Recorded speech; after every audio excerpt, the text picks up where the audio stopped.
Welcome back to Backyard Bikes. As you can see, I have managed to remove the gearbox from the Reliant engine. Quick recap, this is the engine that's completely seized, gearbox is seized, and it was seized onto the clutch assembly. So I'll give you a quick explanation on how I did it. So normally you undo your nuts that hold the gearbox onto the end of the engine, and with a bit of wiggling you can slide the gearbox off of the clutch,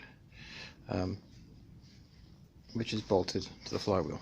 In my case I couldn't, so your next step really is to turn the engine over, and then by going in through the hole where the gearbox sticks out, the starter motor sticks out of, you can then undo the bolts that hold the pressure plate to the flywheel, and then take it off with the gearbox, and then use a puller to remove the friction plate. There's not many bolts, so it's just a matter of just turning the engine over, undoing them one by one through this hole, and it should come out.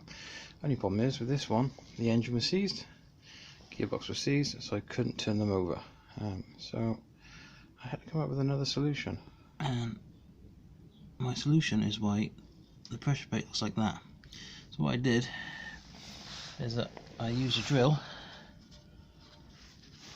to drill through here into the side of the pressure plate, and then use a chisel then to open up the side of it big enough to get a ball joint splitting tool in. This is a ball joint splitting tool.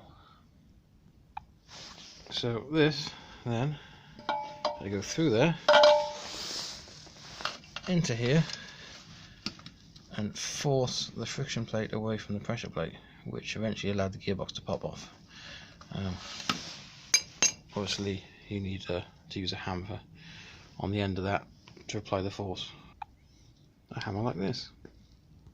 Once it was apart, I found that this was full of mud and dirt and stuff, and there was a wasp in there, a live one, so I think it was like a mud wasp nest.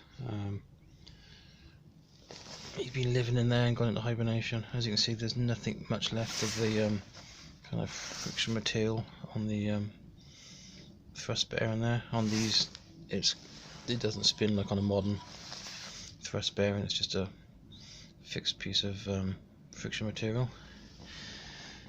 And you'll see why it didn't want to come apart.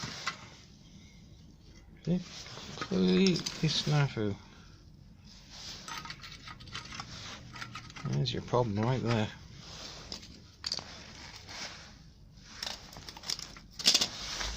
So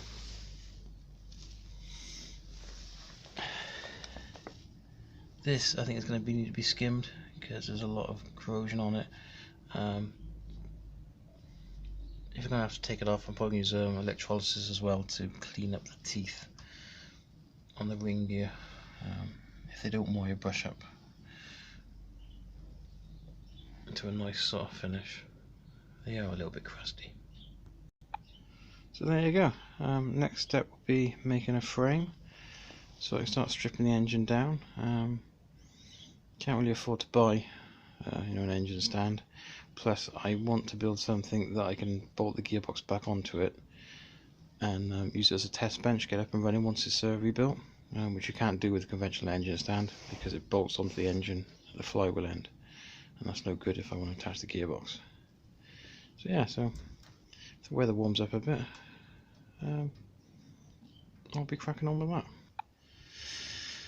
So let's say hello to the new subscribers, much appreciated.